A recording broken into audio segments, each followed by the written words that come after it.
Welcome to Giant Cocktails, a podcast where two lifelong fans talk about the San Francisco Giants while drinking homemade cocktails. Now, here are your hosts, Ben and Matthew Henry.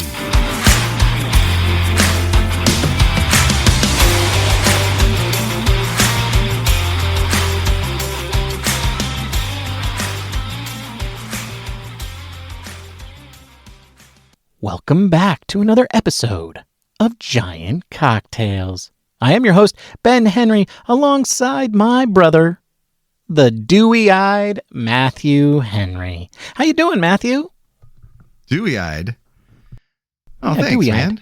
That sounds like a nice, fun thing to say. I'm dewy-eyed. It's definitely fun to say. And to somebody who's dewy-eyed, it definitely sounds nice. Dewy-eyed, typing it into the old Googler. Yeah, okay. Looking at the definition. Naively innocent and trusting. Optimist. Yes, you are naively trusting and innocent. And you know why, Matthew? Why? Because you made a tweet today where all you did was state three facts. You wrote a sentence that was a fact. You wrote another sentence that was a fact.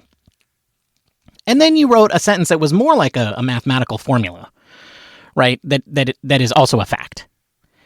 And you wrongly assumed that Twitter would just agree with you, that all of these facts are true, therefore I'm going to agree with this statement.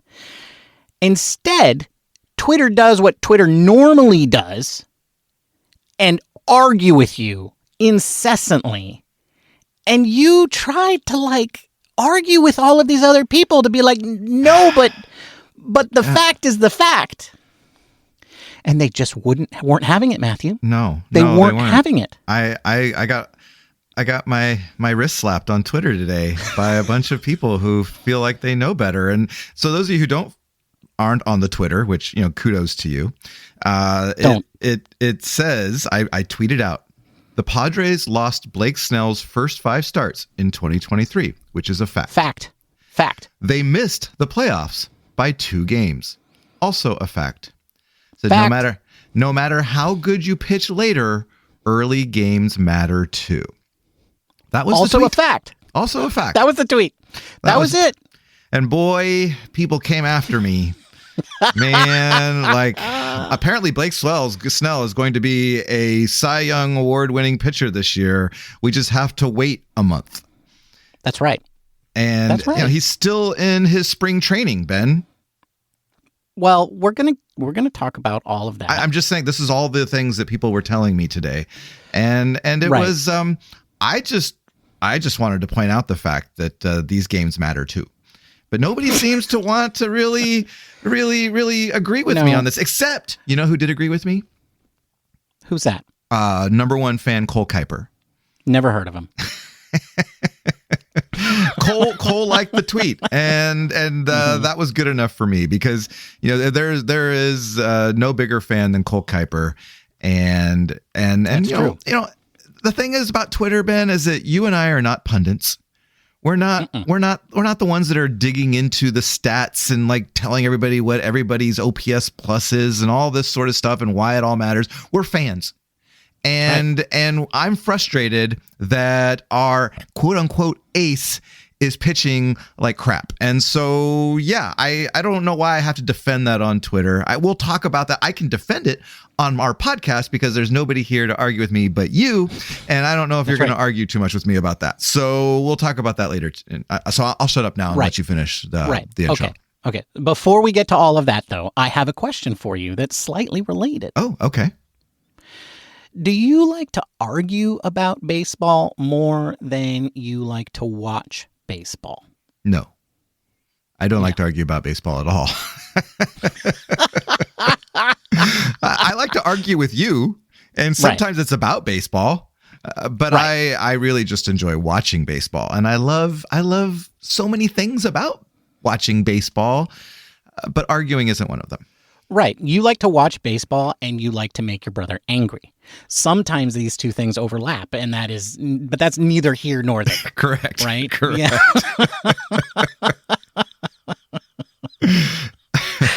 The special sauce to the show. Anyway, today is Sunday, April 14th, as we record this podcast.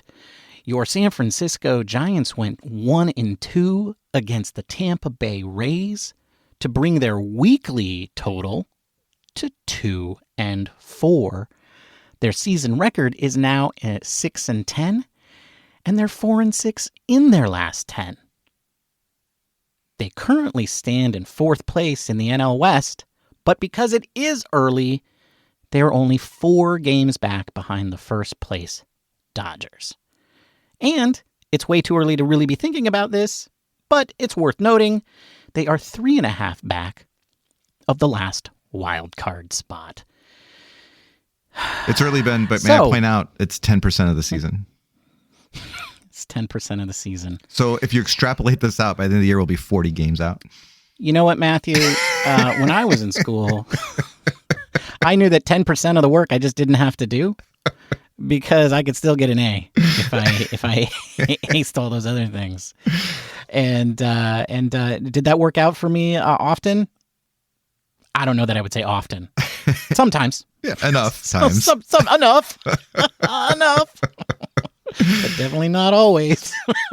Definitely not always. Yes. So anyway, it really feels like the San Francisco Giants are still kind of trying to put everything together. So today we're going to be talking about a couple of those areas where they're still putting everything all together. And the first one, I think, is the hottest topic, right? The biggest offseason signing I think that the Giants had was last year's reigning Cy Young Award winner, Blake Snell, who did lose the first 5 games he pitched for the Padres last season. And the Padres did miss the playoffs by 2 games, which means if Blake had won 2 of those games, they would have tied for the last playoff spot. But he didn't, and they didn't.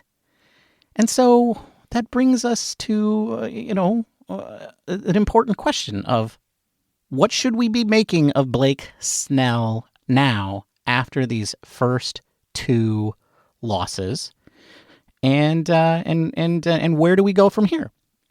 After that, we're going to be talking about the Giants' offense because, Matthew, yes, I don't know if you know this, but they hit a home run. They hit a home run. Now, they haven't hit one in San Francisco in like a year, but they did hit one in Tampa Bay. They hit 5 in a game. Thairo Estrada had 2 of them. So, breaking news, Giants hit home runs. They also scored a bunch of runs with runners in scoring position. That was on Saturday, but on Friday they went 0 for 10 with runners in scoring position. So the question that we're going to be asking is, what is the Giants' offense exactly? What should we expect to see the rest of the season? And we don't really know what we're going to talk about after that. Honestly, we'll probably run out of time. But I'm just going to throw something out there. I'm going to say, maybe we'll talk about the front part of the bullpen because I don't know that that's been settled either. Mm. We know that they like to send Kai Teng out there to pitch the meaningless innings. Yes. And just get hit around. But what happens when we need Kai Teng to pitch in a meaningful game? Maybe we'll get to that. But before we find out, Matthew, you have to ask us the trivia question. Yes, and as you mentioned, the Giants finally hit some home runs, and they had gone 8 consecutive games, I think it was, between hitting home runs, which was one of their longest streaks in club history, and I think the longest streak in the last 10 years. But the question today is, what is the Giants' all-time record for consecutive games without a home run?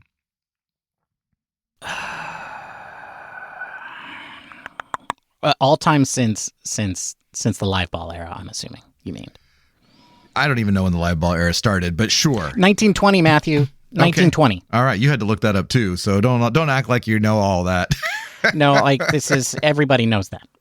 This is common knowledge. Okay, this is why you're dewy-eyed. Sure, since the live ball era. Okay, let's just say that.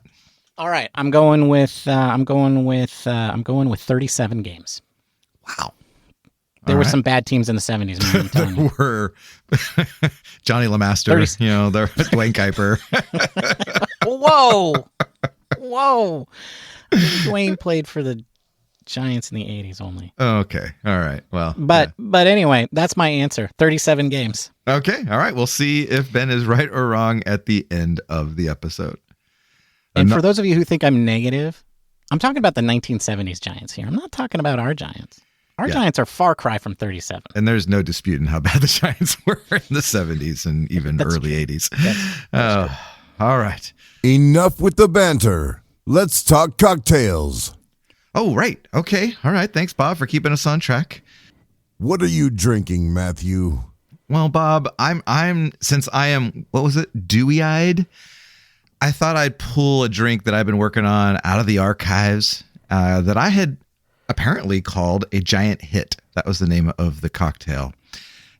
Is it a giant hit? You be the judge. What's in it? It's got 1.5 ounces of rye whiskey, a 1/2 ounce of sweet vermouth, a 1/2 ounce of cherry heering, a 1/4 ounce of rich Demerara syrup, 2 dashes of chocolate bitters, 1 dash of cherry bitters, and a brandied cherry for garnish. You're going to put all the ingredients except the garnish into a mixing glass with ice. Give it a good stir for about 30 seconds. Drain it into a Nick and Nora glass and garnish it with that cherry. And what you get is a boozy, sweet drink that has hints of chocolate in it with a cherry finish. And that's what I'm drinking today, Bob. A giant hit. That's a tasty cocktail. I think for some, it'll be tasty. I don't think it's for everyone. I am enjoying it, though. What are you drinking, Ben? Oh, thank you for asking, Bob. That's very kind of you. Today, Bob, I had a long, hard day in the library dungeon. And as a result of that, I got out of my Dungeons and Dragons session a little later than usual, and I just didn't have time to make a cocktail. So I was not going to. I was gonna bring a ringer. I was gonna cheat, but then Matthew tweeted me. He texted me, and he said, "I'm making my cocktail. I'm running behind." And so I thought, I have a chance to throw something together. So that's what I did, Bob. I created a cocktail that is 1 ounce Galliano, 1 ounce white rum, and 1 ounce white port. You combine all of the ingredients in a shaker with ice, and you shake it until chilled, and then you strain it into a Nick and Nora glass. And you'll notice that I didn't name it because I'm calling it the Nevermind. Because it's not good. They can't all be winners, Bob. You know what I'm saying? I'm not gonna lie. That cocktail sucked. Well, you don't have to say that twice. So I'm going to my backup, a cocktail in a can. Oh. Which one is that? It's Jack Daniels and Coke Zero. Coke Zero, Coca-Cola Zero Sugar. When you're too lazy to actually combine Coke Zero and Jack Daniels, you gotta just go buy the can. That's right. You know what? I can't be seen buying Jack Daniels at the store. I love Jack Daniels, though. I really do. Yeah, so that's what I'm drinking. It'll get the job done. Don't worry about it. Don't worry about it. Speaking of getting the job done. Yeah. So let me explain as we get into the Blake Snell discussion my thoughts on this tweet that I put out there today. And some of the back and forth that I had with some of the people that vehemently opposed my stance on early games mattering. Because their point is that Blake Snell was still in his spring training mode, that he was still in spring training.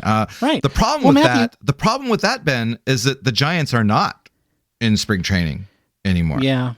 And that's what I was. Yeah. And then there was people keep bringing up that he was, after his first 5 games last year, he was lights out, which is true, but he did that with a spring training.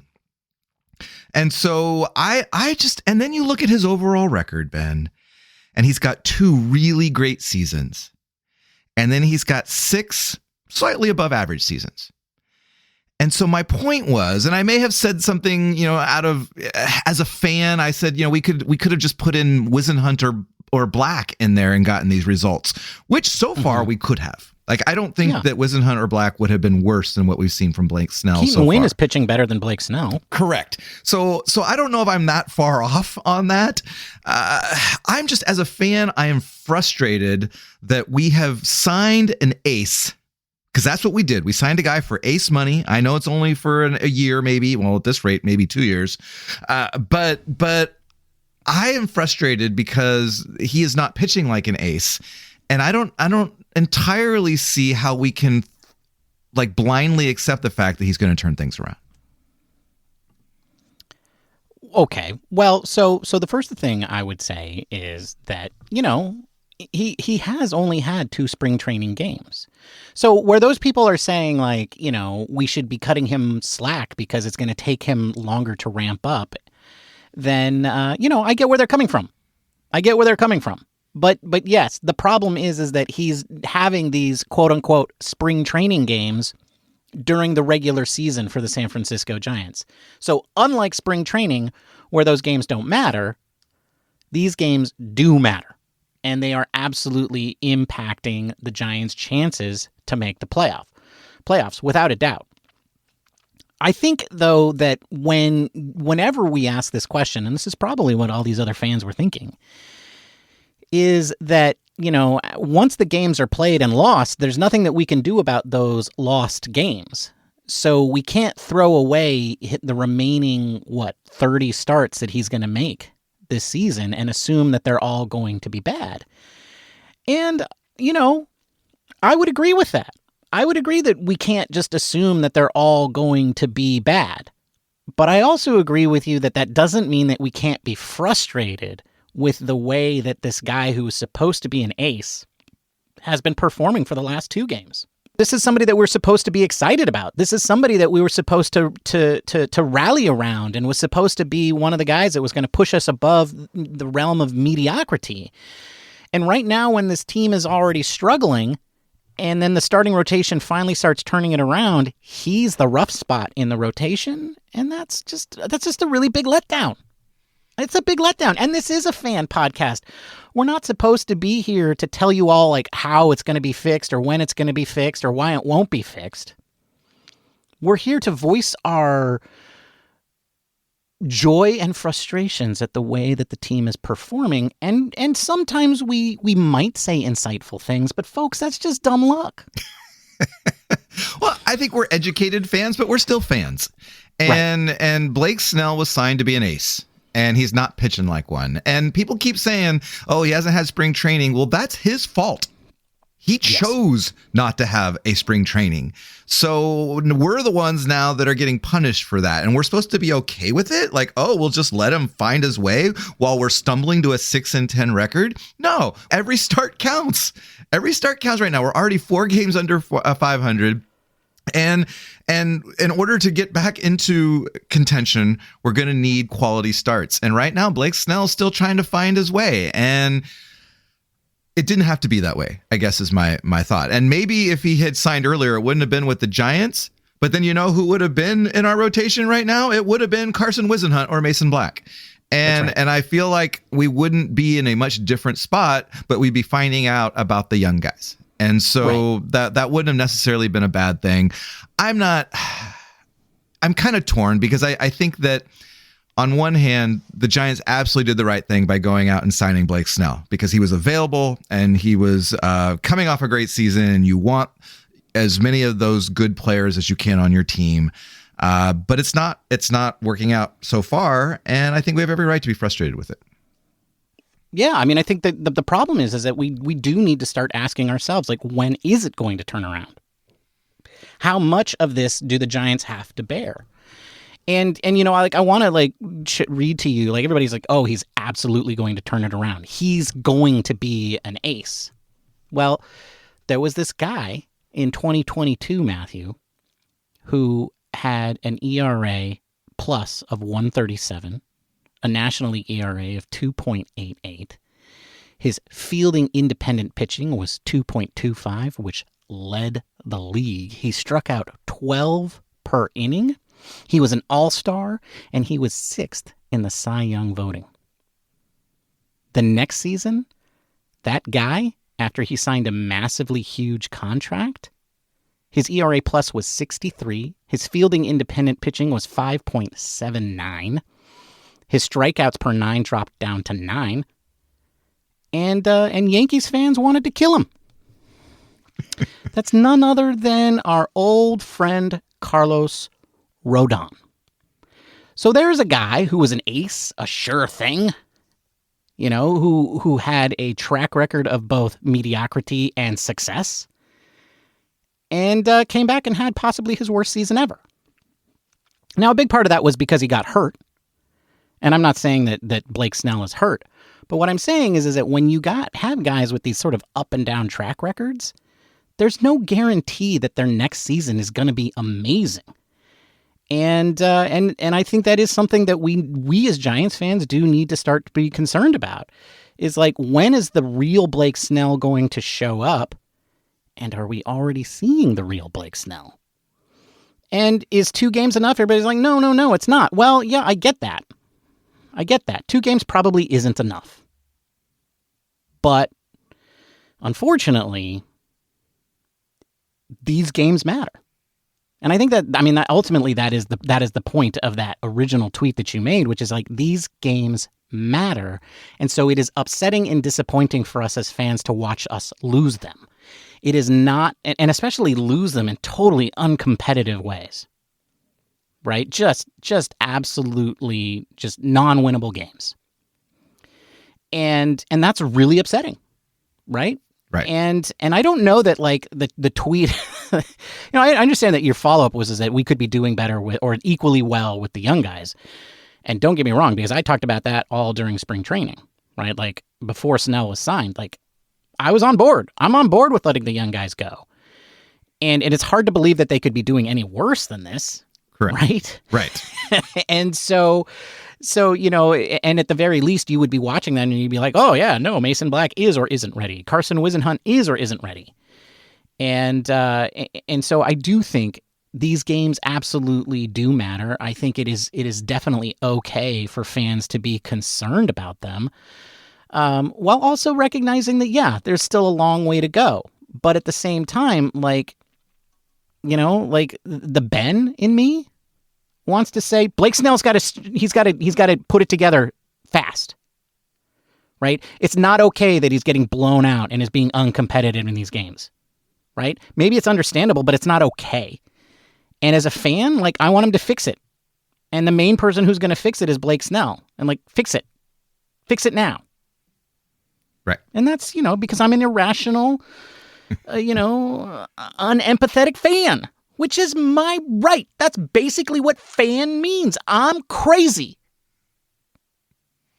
I'm drinking a canned cocktail. Oh man. So yeah. And I know that, win and loss records and all that are, not how we're supposed to judge a pitcher nowadays. There are far more advanced statistics than that. But the fact remains, if you take away his 2 Cy Young award seasons, he's got a losing record as a starter. And so I don't see how people can with all certainty tell me that they are certain he's going to have a great season this year. Like, I just don't. I hope he does. And sure, he could, because he has, but he's also had some very average to poor seasons. And so I just don't see how people could just be so confident in this. And so I hope that I'm wrong. I hope that Blake Snell turns it around. The Giants, he goes 21 starts or whatever it was, 25 starts, with a 1.2 ERA or whatever, and wins the Cy Young Award again. I hope he does that. I just don't. His record suggests that he won't, and it's frustrating that he's pitching like that right now, especially when they need him to step it up. Right. Well, let me put on my positive hat from spring training to see if I can kind of like feel a way through this. Okay. No, I can't do it. You lost that hat? You can't find it? I can't do it. I can't do it. Well, I mean, here's the thing. I'm looking at it, you're like, I know that wins and losses don't matter. And I did see, like, some people were saying, like, oh, wins and losses are not an important measure of a pitcher's performance. And I'm just like, okay, but that's the most important measure for a baseball team, right? That's the most important stat, is winning and losing. But how about a 9 ERA? How about a 1.667 WHIP? How about a strikeout, a walk rate of 6 per 9, which would be the worst of your career? Are any of those stats that matter? Because those are all true too, right? Those are all true too. Okay, that's negative Ben. But positive Ben, would say, Matthew, we need him to turn it around. And he absolutely can pitch that way. And so there is no reason that we should believe he won't. Right? Especially since it is early. Come back to me in, another month, and maybe it's time to, start pulling the panic button. But here's the thing, I just don't see how Blake Snell doesn't make 35 starts 30 starts this season, regardless of how he does. Correct. Yeah. I mean, they're not going to be like, unless he gets some, quote unquote phantom injury. I don't see, they're not going to sit him. They're not going to, he's in there. I mean, they're going to keep rolling him out. Okay. There it is. It's way too early to be talking about sitting Blake Snell, and that I will stand on. Absolutely, I agree. I found common ground with the angry people on Twitter who don't want to acknowledge facts. It's way too early to be sitting Blake Snell. He's going to turn it around. Next game, Matthew, he's going to pitch 5 innings and only give up 3 or less runs. Quality start, next start for Blake Snell. I'm calling it right now. Okay, and okay, all right, and I just want to go on record as saying that we have a terrible April, and let's say we finish April, I don't know, let's say we finish 5 or 6 games under 500. And then we finish the season, I don't know, 2 games out of a wild card spot, right? We're going to look back on April. We're going to look back on April and be like, wow, we could have done better in April. And so you can't tell me that right now these games aren't important, because all 162 games are important. And they have more context later in the season, but they're still important now. And so I don't see how people can be so blasé about how bad the Giants are playing in some respects, because it's quote unquote early. It's we're 10% into the season and things aren't looking great. And we expected more. And so, I mean, I think most fans would agree after the offseason we had that we expected more and we're not getting it. And by golly, we should be upset about that. I think it's okay to be annoyed and frustrated and upset about how the Giants are playing, including Mr. Cy Young Award winner Blake Snell. I think especially him. Because here's the thing. You know who I don't blame right now? Who? And this is going to shock you. Farhan? I don't blame Farhan. Well, how now, could don't get you? me wrong. Farhan did what he was supposed to do. Right. I blame Farhan for the previous years. Sure. I absolutely do. Yeah. I blame him for the previous years, and I also blame him for like whatever state the farm system is in right now. Right? He is responsible for all of that. But for this offseason, he did everything that he needed to do to make this roster more exciting and to improve it in a significant way. And we said this during the preseason, which is it is now the time for the players to step up and perform. And you especially expect that out of your absolute best. Like, I think it's kind of time to stop talking about like, oh, we're still finding our way and we're starting to get our feet underneath us. It's way past time to get your feet underneath you. However, the starting rotation, Matthew, Blake Snell is only 1/5 of it. And at the beginning of this season, we were getting some sort of up and down performances out of our other 4 starting pitchers. But I do have to say, up until Blake Snell's start, it looked like the starting 5 was really starting to turn things around. And the bullpen itself included, right? Like the Giants had really 3 great games or 4 great games in a row where they gave up very few runs, pitched extremely well, and really started to look like they were starting to find their feet underneath them. Keaton Winn had a great start. Logan Webb looked like Logan Webb, Cy Young contender. Kyle Harrison had a decent start in his last outing. And so it really does look like finally the rest of the rotation is starting to settle in. And so, on the other hand, even though Blake Snell might not be performing, sometimes your number 5 guy pitches like he's your number 1. So your number 1 or number 2 can pitch like the number 5. Agreed. Yeah. No, I think we're very fortunate that the other pitchers are starting to come around. I mean, Jordan Hicks and Logan Webb especially. And and to your point, even Keaton Winn is looking great. So by all, I think by most accounts, we should be thankful that the starting rotation looks like they're starting to settle in and do a good job. So in that respect, it does temper the angst, I think, a little bit.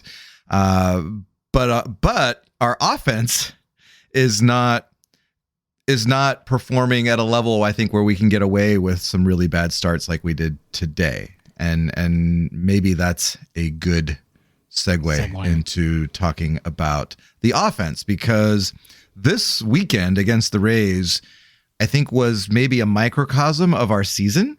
Yeah. We had Friday, which was just you're coming off of Wednesday's game where we scored a bunch of runs and you're thinking, okay, maybe they finally turn the corner. And then we go up against some guy that leads the league in walks or leads the world in walks, and they don't draw any walks and they don't get any hits and they don't score any runs. And then on Saturday, they explode and there's home runs everywhere and it's great. And that's fun. And we're thinking, oh, great, they finally turned the corner. And then Sunday was average at best, right? And so I guess it just got me thinking, like, what is our offense going to look like? What is our offense? What can we expect out of it, especially after looking at these 3 games? You're saying, like, which of these 3 games represents the Giants' offense? Correct. Yeah. I got an answer to that. Okay. What's the answer? Yes. Yes. Agreed. That's a good answer. I like that analysis because I think it's valid, right? I mean, we're going to see all of the above, I think, is probably what you meant by that. And yeah. I agree, because that's kind of been our season to date, right? And that's going to be frustrating as heck. It's going to be super frustrating. Like, I think when you especially when you go back to the performances, when you add in the performances from the national series, it really just looks like up and down. And what was interesting about Saturday was that a couple of things happened. Number one, guys who were not hitting well overall started hitting the ball. And then also you had a couple of guys who just had sort of been getting all their results when runners weren't in scoring position. And both of those combined to a very large run output, right, of 11 runs. But then, of course, you had that the inverse of that on Friday. And then on Sunday, you have a performance where they're 2 for 7 with runners in scoring position, where if you extrapolate that out into the long run, you're like, okay, I'll take 2 for 7. And they score 4 runs, right? And 4 runs is kind of like that. It's the gray area of runs, right? Like, You should expect, if you have a good pitching staff, then you should expect to win most of your 4-run games. But if you don't have an above-average pitching staff, you should probably expect to lose most of your 4-run games. And the fact of the matter is the Giants are supposed to be a pitching and defense team, so 4 runs should be enough. But the problem is that the Giants don't do that a lot, right? Like, they score 4 runs, about half the time, and then they score a lot of runs. Not about half the time, about a third of the time. They score a lot of runs about a third of the time, and they score very few runs about a third of the time. And the real question is, like, how many times are you going to get average or better? Because that's what you need to do for this team to win. And I think with this lineup, it's going to be kind of I mean, I know nobody wants to hear this, but it's gonna kind of come down to luck, I think. It could be. It could. And just to put some numbers behind that, right now the Giants are averaging, before Sunday's game, we're averaging 4.33 runs per game, I should say. So 4.33 runs per game. The league average is 4.57. So about 4.5. So we're slightly under average in runs scored. The problem is, as you say, we're a team that's supposed to be built on pitching and defense, is that we've allowed 4.8 runs per game. And so so that would explain our below 500 record. But the offense, though, is because I think the pitching, as we've already talked about that. But I think the offense, 4.33 runs per game, certainly not where it needs to be. But I don't know. Maybe if we're hovering around average, that's where it's going to be, right? I mean, 4.5 runs per game is average. We could maybe get a little bit more going here, but I feel like this is probably the team that we're going to see. We're going to see some power every now and then. We're going to see some runs scored every now and then, and we're going to see some absolutely dismal performances every now and then. And so 4.5 runs per game is going to have to get it done. There's nobody in the minors. I mean, people keep talking about Luis Matos and all that. He's hitting like a 220 in AAA, right? So he's not the savior that everyone is, or that many are hoping for. There's no one coming to save the Giants offensively. The team has to do it from within, and this is it. I think 4.5 runs per game is probably what we can expect. I mean, it's interesting that we say that because we spent this whole time like complaining about Blake Snell. That really is where the Giants have the most depth, and they have some really exciting guys who might be able to come in and save the day. Nobody's going to save the day for Blake Snell, right? We're going to see 30 starts from him, assuming he's healthy. But like, let's say he isn't healthy or somebody else gets hurt, right? We can actually, I don't know that we can expect it, but we shouldn't be surprised if 2 or 3 of these guys that they call up to replace an injured guy or somebody who's, somebody falls off a cliff statistically. We shouldn't be surprised if some kid that they call up, comes up and starts to establish himself as a quality major leaguer or even better, right? Like, right. We have so many names like Birdsong and Wizenhunt and Black, and add a bunch more. Nobody should be surprised if one of those guys comes up and saves the day. But I think you're right. Like on offense, this is the lineup that we have. Like there really is no one to come save us. Like, don't get me wrong. I would love to see Matos get an opportunity to play every day, or at least, be on the major league roster and play, get at bats here and there, but like be on the bench, but be on the major league roster. But there's nothing that, like, I don't look at Luis Matos and say he's a surefire savior, right? This isn't Jackson Holiday, right? This isn't Jackson Merrill. This isn't Jackson. Wait, how many? Are they all named Jackson? Is that the problem? We need more Jacksons in our lineup. Side note, should we be drafting more Jacksons? We should. And Corbins and Jacksons. Those should be the only ones that we draft from now on. Yeah, but nobody with the last name Corbin. No, that's true. Okay. Yeah. But anyway, we need more Jacksons. And, and there just aren't any. There aren't any. Side note, I secretly fantasize that Bryce Eldridge will be that guy. He's going to be on the major league roster next year, Matthew. I think so. I wouldn't be surprised. Rookie of the year, at 21, 20 or 21, whatever it'll be. Yeah. I think it'll be his 20 year. Yeah. So anyway, but we don't have that now is the point. And the problem is that if you do go bring one of those guys up, you have to DFA somebody. Right.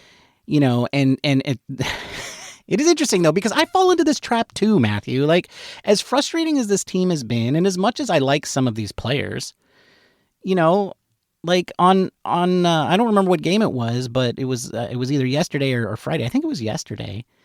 Where on Saturday, I mean, when Yaz came up limping from making a play, and I sent you a hilarious text message through Siri, where I tried to say, Yaz is limping, and listeners, I'm going to admit to you, like, I was excited. I like Yaz. but a reason to sit him, right? That's but what I you was were thinking looking it was like a reason to put him on the IL. Right. And call up Matos, and then maybe Matos gets a little bit of a little just of a tryout. How are you doing now, Luis? Kind of situation. And I was really excited, and so I get it. I hear where the fans are coming from, but the problem is that like if you cut bait on these guys right now, and then Matos or Ramos comes up and doesn't perform, then what are your options after that? Brandon Belt. That's your option after that. Okay, did I get your attention, Giants listener? That's what happens if Luis Matos comes up and doesn't work out. The next option is Brandon Belt. Or players like him. That's players who aren't signed with anybody right now. And so it is a little bit aggressive and a little bit early in the season to be making those kinds of changes.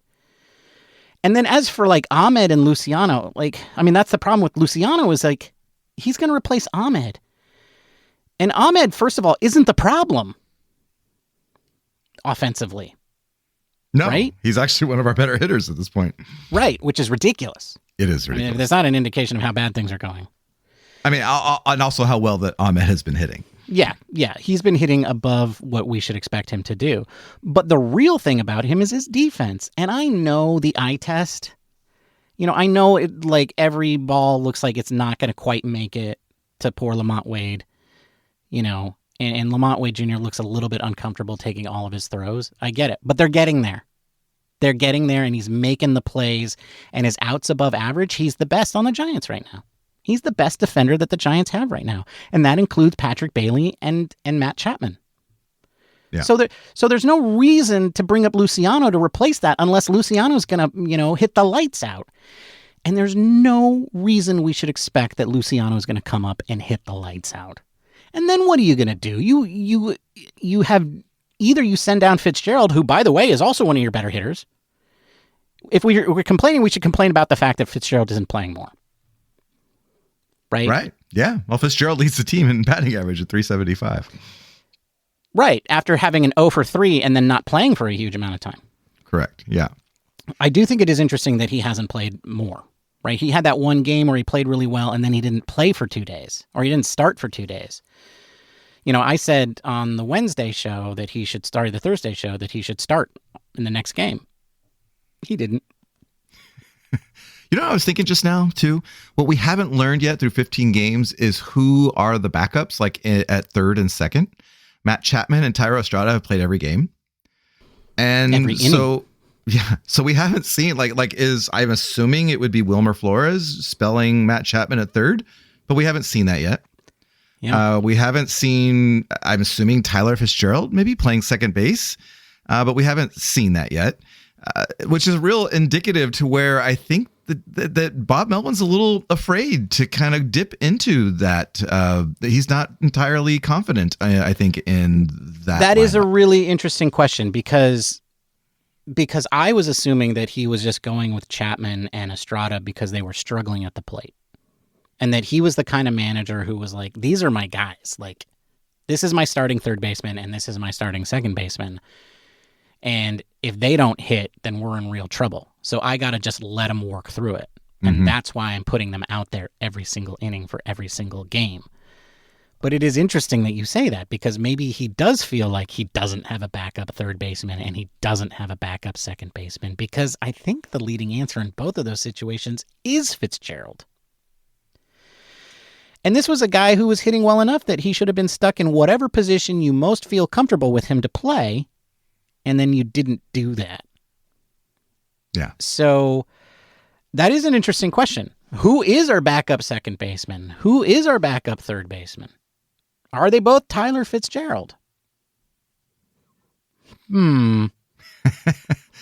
Well, and maybe as Tyler Fitzgerald gets more playing time and Melvin maybe builds a little bit more confidence in him, we'll see the answer to that. I just, and I don't know if it's early and maybe they don't need a break that early in the season, but at some point you can't, neither of these guys are going to play 162. And so you're going to need to give these guys a break, and we haven't seen that yet. So, and maybe that'll come up in the Miami series with Miami. Well, it's going to have to eventually. They can't play every inning.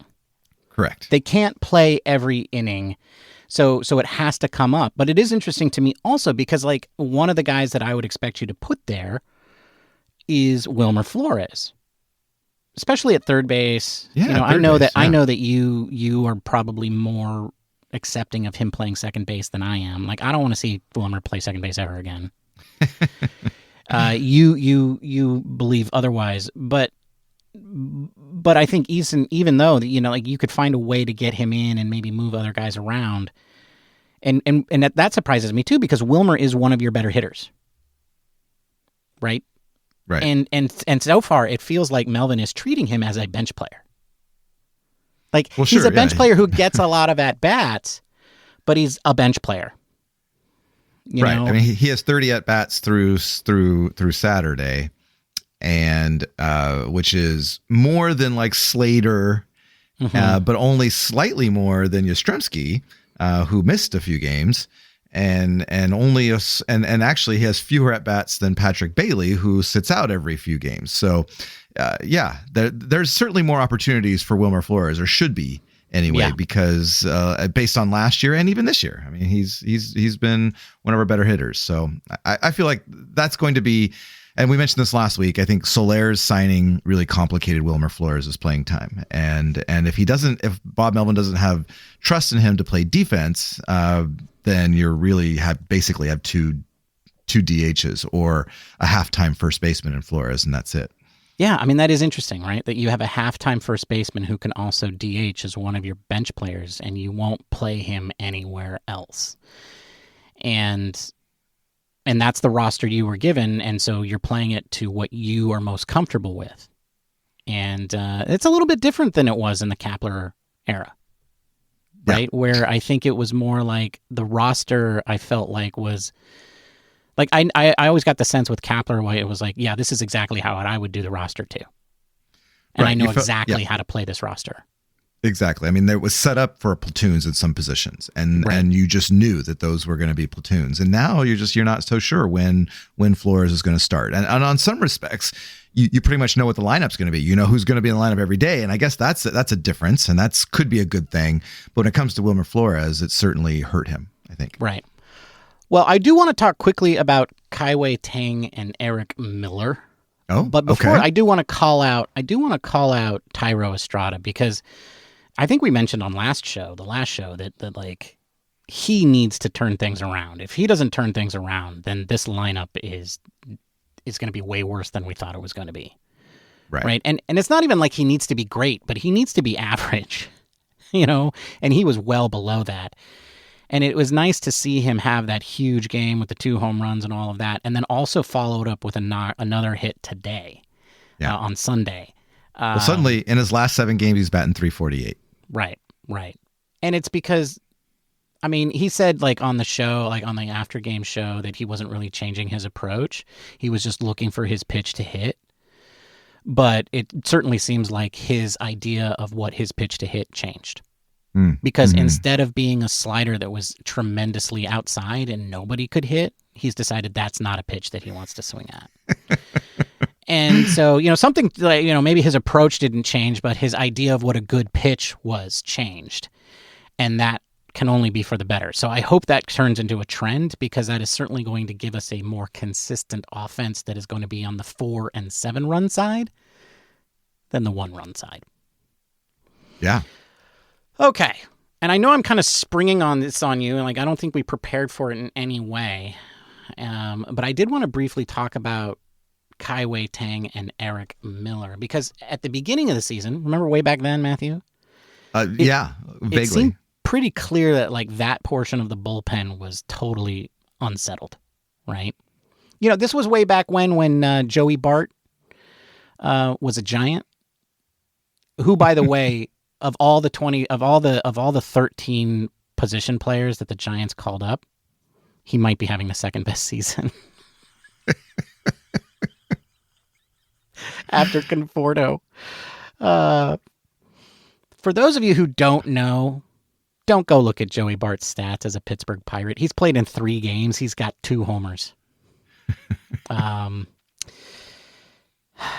It's early, Matthew. It's early. It's early. It's early. Blake Snell's going to win the Cy Young Award, and Joey Bart's going to be the worst catcher to ever hit. That's how things are going to end up. But anyway, Kai-Wei Teng and Eric Miller. How are we feeling about them? I think they're fine, but I'm hoping that we don't have to rely on them for the season. I see.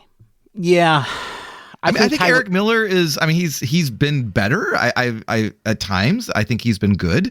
Kai-Wei Teng just seems to be the guy they throw out there when they need innings. Yeah, he's the innings eater. He's the guy who goes out there and gets beaten up. And he's learning. He gives up the long ball. He's gotten helped out by defense a little bit. I think Jung Hoo Lee was his favorite player today. Yeah. But I actually feel like Kai-Wei Teng could be one of those DFA candidates when the 40-man gets tight. Gets tight, really? Yeah, I guess you're saying he's getting his opportunity now. Yes. Right. And then Eric Miller threw I think the gun at Tampa Bay is a little fast, especially the way that pitcher for the Rays was throwing on Saturday. Who, by the way, just as an aside, was clearly trying to trick the Giants hitters. And I got a feeling that in the 9th, they were like a little bit less like, this is fun and we're just going to swing the bat with him because he was being a little cute with his ephus pitches and his 85-mile-an-hour fastball. But anyway, I feel like the gun might be a little faster, but Eric Miller did throw one 97 miles an hour. And a left-hander that throws 97 miles an hour is pretty impressive. Well, you look at his stats. He's got 7 innings pitched. He's given up 3 hits. Yeah. And 5 walks. So walks maybe, but 10 strikeouts. So 2-to-1 strikeout to walk ratio. His WHIP is 1.14. He gave up the one big home run. He hasn't been bad. I think small sample size. He's been better than I thought, and I could see him being someone that matures through the season and could be a guy that they keep. Having said that, I don't think there's going to be room for him at some point. But he's a left-hander, and they need 2 left-handers in the bullpen at least. And so right now, I think he's doing fine. Kai-Wei Teng though is the guy that I feel like he's just there because they need someone. Okay, and now Nick Avila. Oh yeah, him. Oh, poor Nick. I know. When he first started coming, his first appearance, and you can't judge a pitcher by their first appearance because there must be so much nerves going on, and he just wanted to throw strikes, and it looked like batting practice to me. I mean, he did not look very comfortable, but he's kind of settled in. He's young. I just don't see him being a guy that the Giants can rely on. I think he's just a little too hittable. And I think over the long term that will just start to add up. His last appearance, he looked like he had a good start to it, but then the guys started to collect on the base, and they had to get Taylor Rogers up, and it was just sort of like, really we're gonna let the back end of our bullpen start warming up because the front end of our bullpen can't just carry through a blowout, right? Because he was getting into like Grand Slam territory, and suddenly 8-1 or 7-1 lead or whatever it is turns into a 7-4 or 7-5 lead. It's just like it's not cool. No, not cool. Right. But yeah, I of those 3, I'm like Eric Miller looks like the real deal to me. I think Kai-Wei Teng is an innings eater, and Nick Avila is a placeholder, but. Right, but I think there's when Cobb comes back, then maybe Keaton Winn takes over for Kai-Wei Teng or Nick Avila, whichever one. But at some point, I don't think all 3 of those guys you brought up are candidates for improvement in the bullpen. And but there isn't really anybody that's on the 40-man that's going to come in and take that spot, I don't think. So it's going to be interesting to see which one of those gets DFA'd because somebody's going to get DFA'd. Right. And the good news is that most of the starting pitching, Snell aside, has settled down to the point where we don't need to go to the bullpen super early all the time. Right. And then the rest of the back five, are looking very, very good. Haven't got a lot of opportunities, but yeah, they've. I do worry. We are running up against the end of the show, but I do worry about Camilo Doval. Like, Ooh. Yeah, exactly. They're either winning by a ton or losing, and it's sort of like he's not pitching at all. Like he's throwing 2 2/3 innings on this season. 2 2/3 innings. Yeah, that's a prime setup for him to get blown out in his next appearance, right? It's just like, ugh. Tyler Fitzgerald has thrown almost as many innings as Camilo Doval. Jeez. We do need to wrap the show up. But, my feeling right now is that this team is still in spring training mode. Still finding itself. Still finding itself. And it's like, this is way too late in the season to be finding yourself in so many different places. I will say this. It does feel like things are getting better. Right? Like the rotation has settled down with the exception of Snell. The bullpen has settled down. They've gotten past all of that weird pitching issues that they put themselves into with the whole Joey Bart saga. And the lineup looks like it's starting to, the one big adjustment that they made, it seems like they're swinging at that first ball, fastball strike. Yeah, you started to see that this series a little bit more. Yeah, so they're not letting him steal that strike. Lee led off the game today with the first pitch fastball. He swung at it and hit it. So I hope that becomes a trend because I think the other teams were picking up on that they could sneak a fastball by them. I think they've been picking that up for a week. I think that's what we saw when we went to the game on Saturday a week ago, was they were sneaking that fastball in for a strike. So I'm glad to see that turnaround, but it still remains a work in progress. The biggest piece being Blake Snell. All right. Well, as you said, we're up against the hour. Time, I think, to answer today's trivia question, which was, what is the all-time record for consecutive games without a home run? And the all-time record, the franchise record, goes back to 1922. That's right. When the New York Giants, which was, I guess, technically, according to you, the live ball era. Yeah, the live ball era started in 1920. Which everyone knows. Yes. And except me. And then, so it was 19 games. They went 19 games without a home run in 2022. The San Francisco record in the decade that you alluded to was the 1976 Giants, who went 13 games without a home run. Now, the 1922 Giants ended up winning the World Series. The 1976 Giants did not. Yeah.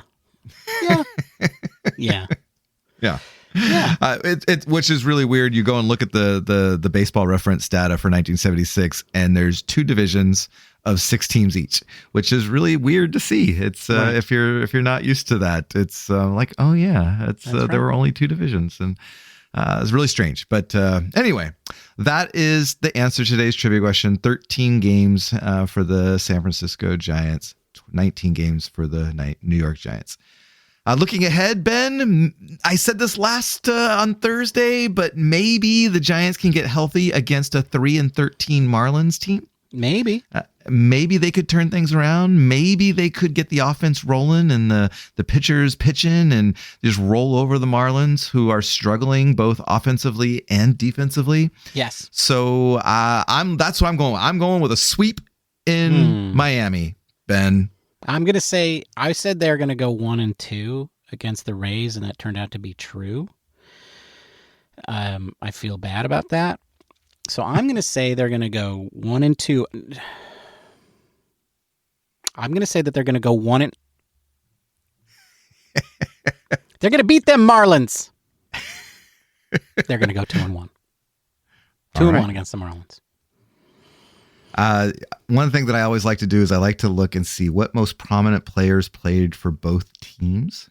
And I think the most prominent one for the Giants would be Joe Panik. Was both a Marlin and a Giant. Joe Panik was a Marlin? He played 53 games for them in 2021. Wow.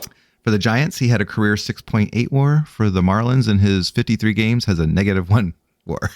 Ooh, which is probably why he only played 53 games. Yeah. But yeah, lots of fun names on that list, though. Cody Ross, Benito Santiago, Moises Alou, Levon Hernandez, which was Levon was a much better Marlin than he was a Giant, but he was good for both, actually.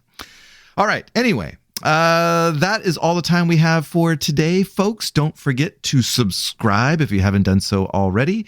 Also, like and review us on the podcast player of your choice. It would be great if you would do that. It really does help the show. And follow us on the socials on the platform formerly known as Twitter, on Threads and Instagram and Mastodon at Giant Cocktails. Except when I tweet something out, don't disagree with me. Just like it and say, yes, you're so smart, retweet it, whatever. Disagree with him because he won't be able to stop himself and he'll fight with you forever. Ben has educated me that I'm not supposed to respond to everybody that writes back. So I will do my best to only respond if you're nice. And if you're not, then I'll just ignore it. So you got to say something insightful. The I listener I did, doesn't. but that's what got me in trouble. No. You can't say anything insightful. You're just like you do what you can do, and that's it. The listener needs to say something insightful, and then you will respond to it. Correct. Yeah. That's right. That's yeah. right. Actually, I think I'm pretty fun on Twitter. Just occasionally, you get some people that don't agree with you, and that's fine. That's fine. You don't have to agree, but just be nice about it. Right. All right. Well, that's all the time we got, Ben. It's been good chatting with you. We will see you again in 3 or 4 short days on Thursday. Until then, cheers, my friend. Cheers, Matthew. Bye, everybody. Adios. Thank you for listening to the Giant Cocktails Podcast. Until next time, bottoms up.